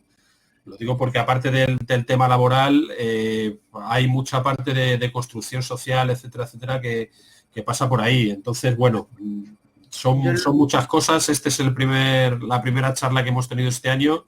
Yo creo que se nos han abierto varios temas y varias cosas para profundizar, y que yo creo que es un planteamiento acertado el que hemos hecho de momento de escuela. Así que si hay aportaciones también concretas de cosas o aspectos que creáis que vale la pena profundizar, pues tomamos nota y lo vemos en próximos... Yo creo que una de las cosas que ya podemos tomar nota es esto del progreso tecnológico porque yo ahí también tengo cosas que contaros si queréis de un par de estudios que he hecho con jóvenes y cómo ellos se han comido el mito del progreso tecnológico, pero hasta arriba. Se lo han tragado, vamos, como las hamburguesas, igual. Bueno, pues nada, que nos vemos en la próxima y nos convocamos por internet el tema y la fecha, ¿vale? Muy bien. Muy bien. Adiós.